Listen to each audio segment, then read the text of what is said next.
Gasha, who is the Senior Program Officer for Ethiopia at Freedom House.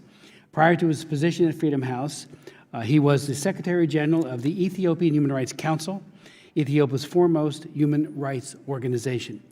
Mr. Badwaza fled Ethiopia in 2009 when government attacks on the Ethiopian Human Rights Council became more persistent. When he arrived in the U.S., Mr. Badwaza continued his advocacy for human rights protection and good governance. In 2010, he received the Alison Deforge Award from Human Rights Watch for his activism. Mr. Badwaza has an LLB from Addis Ababa University and LLM in Human Rights from the University of Pretoria in South Africa.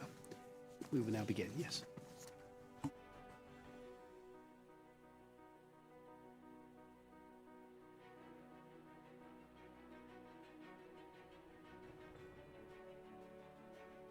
Put on your microphone, please. Thank you. Chairman Smith, ranking member Bass, and distinguished member of the committee, thank you for the opportunity to testify on the situation in Ethiopia.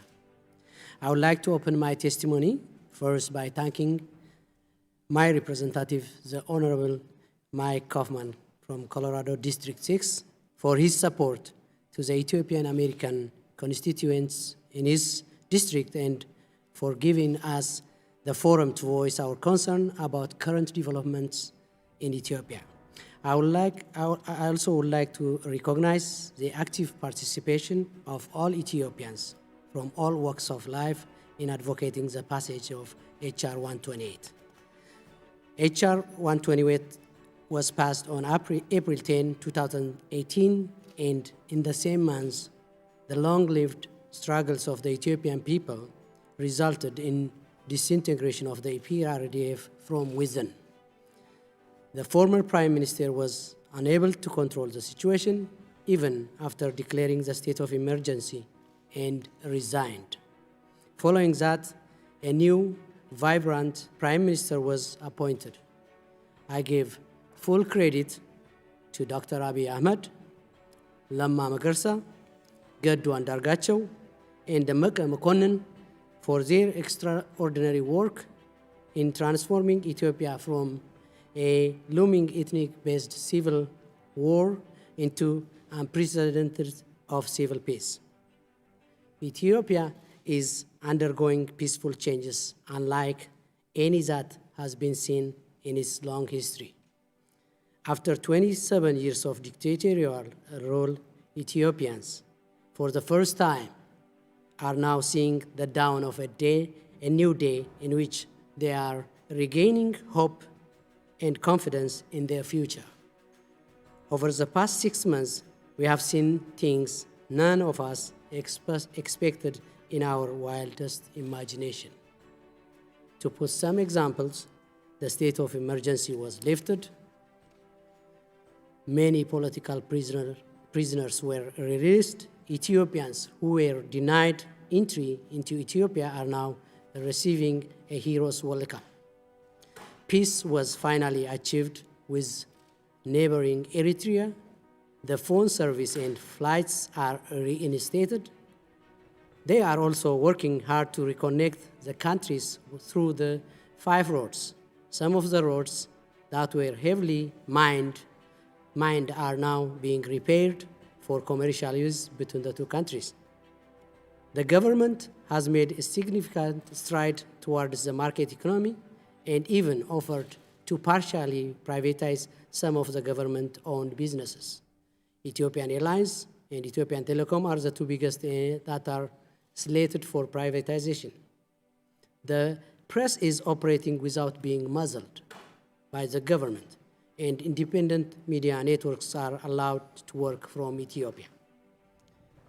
With all the changes happening there are some worrying events.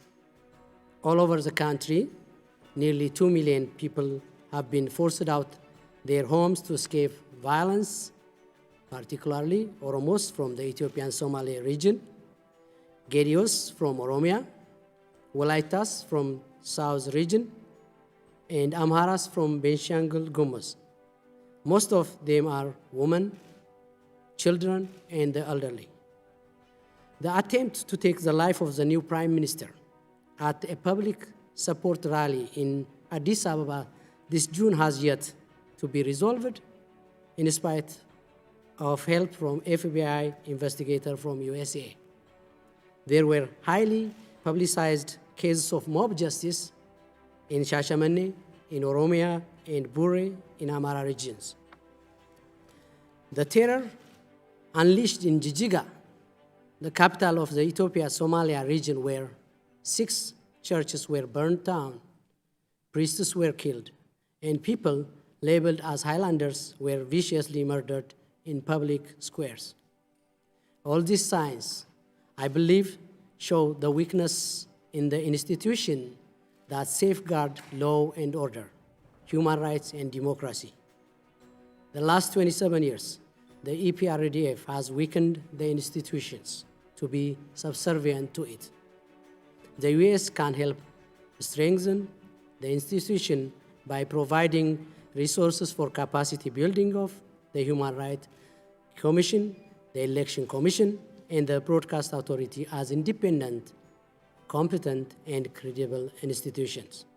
We would like the USA to urge the Ethiopian government to create an independent commission to conduct a full, credible, and transparent investigation into the killings, detention, torture, and instances of excessive use of force by security forces, and hold accountable security forces accused of such actions through public proceeding, and to publicly release written findings from such an investigation. And organize an independent commission that oversees the recognition of the Human Rights Commission, the Election Commission, and the Broadcast Authority to be independent institutions.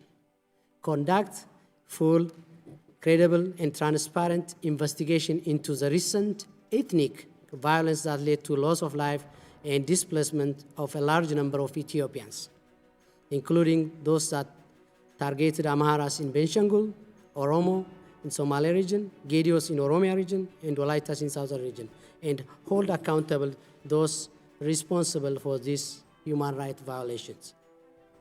And to call for an open, constructive dialogue with all the opposition forces, both at home and abroad, armed and peaceful, in order to chart the country's future together.